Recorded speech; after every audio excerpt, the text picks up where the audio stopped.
Good morning, and welcome to the T.F. Williams podcast for Wednesday, the 16th of October of 2024.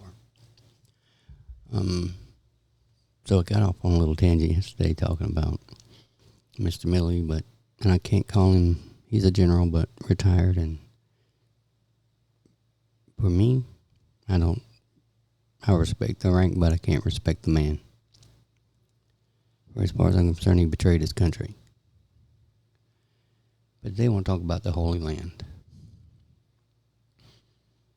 and what's going on over there. And why should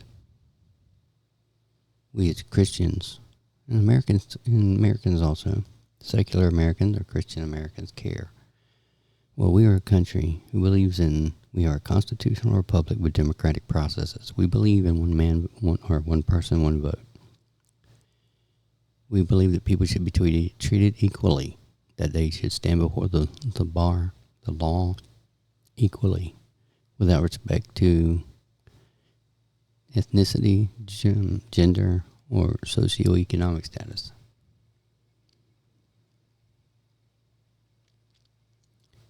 And the truth is,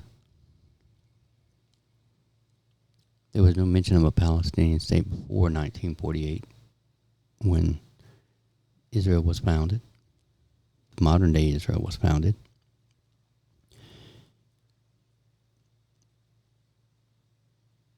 And it's the only country that is Jewish.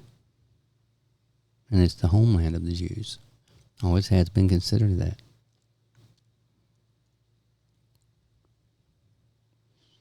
And it's a parliamentary style government, democratic processes.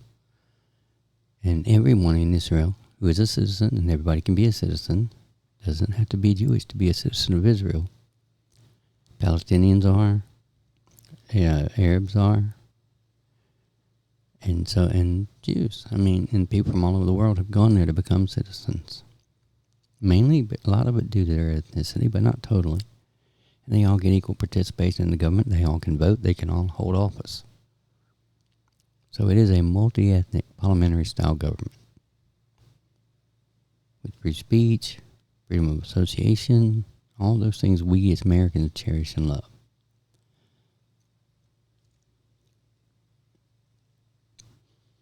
On the other hand, when Hamas came into rule in Gaza, and it's the Palestinian Authority on the other side, in the West Bank,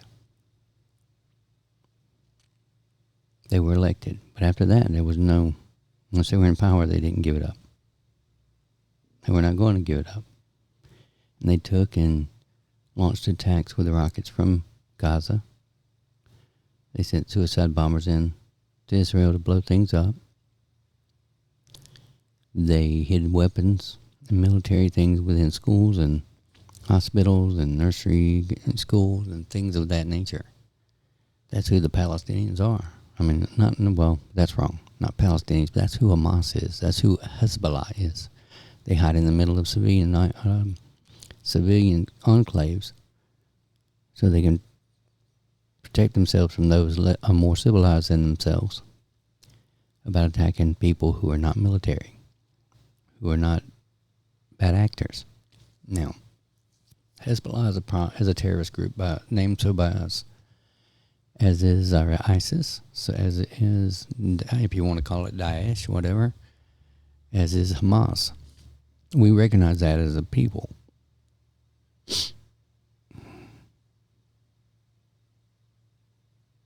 So why, when they attacked Israel on October the 7th of 2023, they attacked civilians, a music festival, houses, apartments,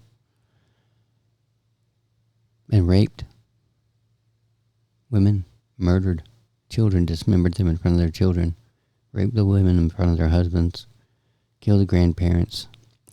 These are the people that we have people here supporting. They believe that those types of things are legitimate ways to conduct warfare. We as Americans, I can tell you as a Marine, no longer on active duty, we do not behave that way. We do not carry ourselves that way. We don't conduct operations that way.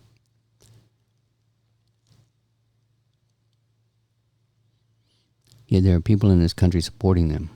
And if you're on the side of people supporting them, I can't support you.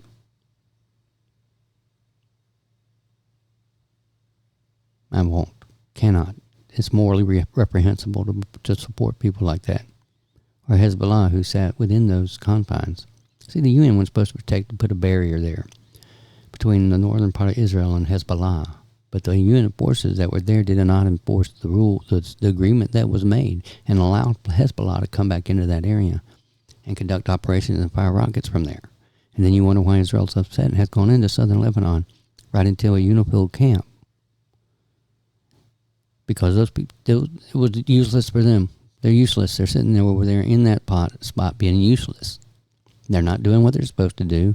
UN's not doing what it's supposed to do. In fact, a lot of its agencies that were working over there have been compromised by Hamas and Hezbollah. So they're running operations right in their sites. That's fact. That's been proven. So why would we support people like that? Why would our government even want to negotiate with those people? You can't negotiate with people like that. That type of evil has to be removed from the face of the earth, period. And I'm talking about the members of Hamas and Hezbollah, and what the Palestinians, the Arabs, the Druze, and the Christians in Lebanon are going to have to figure out. And figure this out for themselves. If they want that metastatic cancer within their borders, then they're going to have to deal with the consequences of that. If you harbor evil, if you allow evil to take place from your territory, or you fund evil, Iran, then you're going to have to suffer the consequences. It's about time it happened. It's time. It's time to end this and be done with it.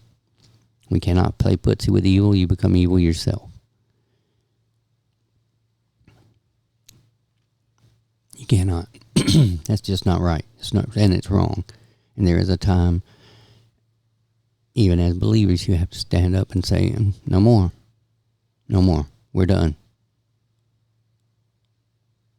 And I think, I don't believe that's wrong in the sight of God to stand up and protect yourself from the evil that is those people. Iran is evil, period. Not Iranians. Let's just say the Iranian government is evil for funding that type of thing, condoning that type of behavior, that type of warfare. And we should end them if they decide to keep it up. We should start being more forceful. There's no more time for a proportionate response anymore. Not with them. No more. End their nuclear program so they can't be a threat to anyone around them. And if need be, you go straight after, first you go after the leaders of the Iranian Revolutionary Guard Corps. Take those out. They're the ones that they move all the money and resources through to fund Hezbollah, Hamas, Daesh, ISIS, whatever you want to call it. And you end it. Be done with it. As someone who has to, as a country who has standards, you end the threat, just like we did with the Barbary pirates back in the day when the president sent the Marines in to take and get rid of that threat. And they did. That's why Marine officers wear the Mameluke sword. You end the problem. It's like a cancer. You cut out the cancer and be done with it before it can metastasize and grow.